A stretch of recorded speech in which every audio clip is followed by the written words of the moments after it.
Hello everyone, I am Jitendra Kumar Patel, lecturer government polytechnic Kaushambi. मैं अपने video lecture में आप सभी का स्वागत करता हूं। Today I am going to discuss a chapter of applied mechanics. The name of chapter is centre of gravity and centroid. So let us start with the definition of center of gravity.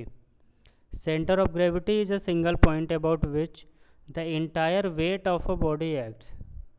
किसी भी body का ऐसा point जिसपे कि उसका पूरा wait उस point पे एक्ट करता है, लाई करता है, उस पॉइंट को हम लोग क्या कहते हैं, उस बॉडी का सेंटर ऑफ ग्रेविटी कहते हैं। इसको हम लोग एक फिगर के थ्रू समझते हैं।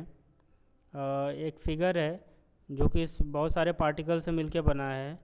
उनमें कुछ पार्टिकल्स का वेट सपोज किया कि एक W1 है, W2 है, W3 है, W4 है और W5 है, एट्सेट्रा। बहुत सारे पार्टिकल्स हैं। तो ये इन सभी वेट पे अगर गौर करें तो ये जो वेट हैं सभी पार्टिकल्स के बिल्कुल टुवर्ड्स द अर्थ एक्ट करेंगे। इसका मतलब कि वर्टिकल डाउनवर्ड डायरेक्शन में सारे के सारे वेट एक्ट करेंगे। तो अब हम एक ऐसा फोर्स सिस्टम देख रहे हैं जो कि क्या है, बिल्कुल कोप्लैनर पैरेलल फोर्स सिस्टम का ये निर्माण कर रहा है। और हमने वैगनॉस थ्योरम भी पढ़ा है पहले फर्स्ट चैप्टर में।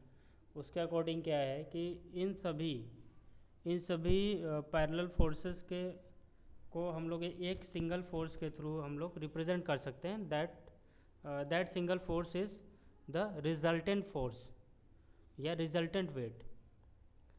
तो इन सभी जो वर्टिकल डाउनवर्ड डायरेक्शन में जो वेट लाई कर रहे हैं, इन सभी का एक रिजल्टेंट वेट होगा और उस रिजल्टेंट वेट को हम लोग W से, कैपिटल W से रिप्रेजेंट कर रहे हैं। That is total weight of the body. और वो जो total weight of the body होगा वो किसी एक सिंगल पॉइंट पे लाई कर रहा होगा।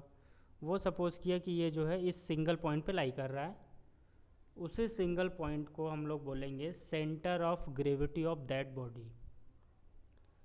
अब हम लोग सेंटर ऑफ ग्रेविटी को एक कोऑर्डिनेट से रिप्रेजेंट करते हैं, जिसके लिए हमें सपोज किया कि एक एक्स एक्सिस और एक वाई एक्सिस मानना पड़ेगा।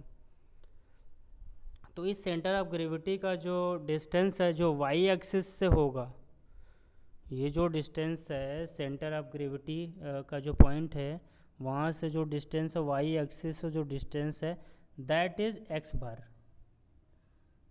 और जो इस पॉइंट का जो डिस्टेंस है सेंटर ऑफ ग्रेविटी का जो डिस्टेंस है एक्स एक्सिस से दैट इज़ वाई बार। तो हम लोग एक्स बार वाई बार क्या है, इस बॉडी का सेंटर ऑफ ग्रेविटी है।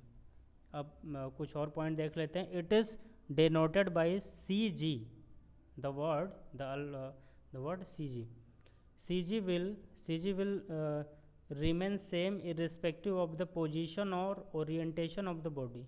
इसका यह मतलब है कि जो सेंटर ऑफ ग्रेविटी जो है किसी भी बॉडी का एक डिफिनिट होता है, वो चेंज नहीं होता है। उस बॉडी की पोजीशन को अगर हम किसी एक डिफिनिट एंगल से चेंज कर दें या उसको टिल्ट कर दें, बेंड नहीं टिल्ट कर दें, तो उसका जो सी जी है, वो लोकेशन है सेंटर ऑफ ग्रेविटी का, वो चेंज नहीं होगा, वो बिल्कुल फिक्स रहेगा। The next is centre of gravity is considered for only those body which have मास और वॉल्यूम।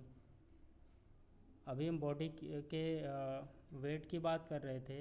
तो वेट या मास या वॉल्यूम अगर उस किसी बॉडी में है, उसी के लिए हम लोग ये term centre of gravity use करते हैं। यानी कि सेंटर ऑफ ग्रेविटी जो टर्म है वो 3 डायमेंशनल फिगर के लिए अप्लीकेबल है। 3 डायमेंशनल फिगर जैसे कि सिलेंडर, स्फीयर, कोन एट्सेट्रा। तो ये हम लोग का सेंटर ऑफ ग्रेविटी फिनिश हुआ। अब स्टार्ट करते हैं centroid. Centroid is a single point about which entire area of a lamina और प्लेन फिगर एक्ट्स। थोड़ा सा डिफरेंट है दोनों में।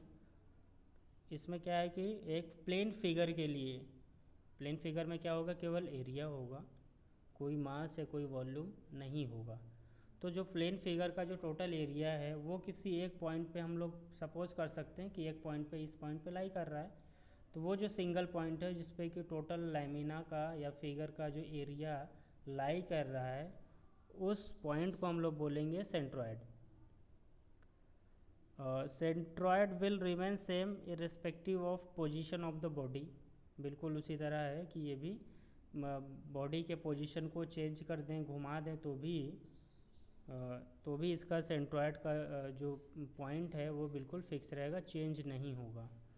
नेक्स्ट स्टार्ट करते हैं। It is applicable for plane figure. बता दिया पहले कि केवल प्लेन फिगर के लिए अप्लीकेबल है, यानी कि जिसके पास केवल एरिया होता है, कोई वॉल्यूम या कोई मास नहीं होता है। प्लेन फिगर जैसे कि rectangle, square, circle, semi circle, triangle etcetera. इसको बिल्कुल सेम उसी तरह समझ सकते हैं जैसे सेंटर ऑफ ग्रेविटी था। सपोज़ किया एक फिगर है, एक प्लेन फिगर है, उस प्लेन फिगर का जो टोटल एरिया है वो कैपिटल ए है। तो टोटल एरिया वो छोटे छोटे एरिया से मिलके बना होगा। तो छोटे छोटे एरिया है A1, A2, A3, A4, A5, जो भी ये सब सारे जो डिफरेंट एरियाज है उनके मिल के बना है टोटल एरिया कैपिटल है। तो जो टोटल एरिया है पूरे बॉडी का वो जिस पॉइंट पे लाई करेगा उसको हम लोग बोलेंगे सेंट्रॉयड। तो सेम फिगर यहाँ पे ड्रॉ किया है, तो उसका सपोज़ किया कि जो टोटल जो एरिया है वो ये इस जी पॉइंट पे लाई कर रहा है, तो इस जी पॉइंट को ही हम लोग बोलेंगे centroid of that plane figure. इसको भी रिप्रेजेंट करने के लिए हम लोग एक कोऑर्डिनेट सिस्टम सपोज़ करेंगे। तो सपोज़ किया कि एक एक्स और वाई एक्सिस ये है, एक्स एक्सिस और वाई एक्सिस। तो इस जो सेंटर ऑफ सेंट्रॉयड का जो लोकेशन है, जो पॉइंट है सेंट्रॉयड का, तो उस पॉइंट से वाई एक्सिस का जो डिस्टेंस होगा, उस पॉइंट से वाई एक्सिस का जो डिस्टेंस होगा दैट इज़ ये डिस्टेंस होगा एक्स बार, और उस सेंट्रॉयड से जो है जो एक्स एक्सिस का डिस्टेंस होगा ये axis that is Y bar. तो ये जो ऐसा टर्म है इसको हम लोग लेटर जी से डिनोट करते हैं। Centroid is equal to X bar Y bar.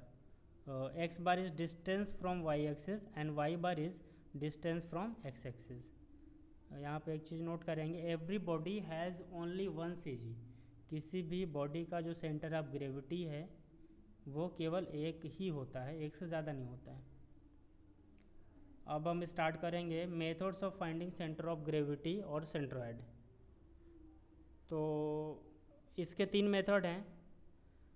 First is by geometrical consideration, second is by moments method and third is by graphical method. तो पॉलिटेक्निक यानी बोर्ड ऑफ टेक्निकल एजुकेशन से अगर हम बात करें कि उसके हिसाब से तो मोमेंट मेथड है सिलेबस में। तो फर्दर हम अगला जो वीडियो है वो मोमेंट मेथड से कैसे सेंट्रॉयड फाइंड आउट करते हैं उस पर बनाएंगे। तो थैंक यू।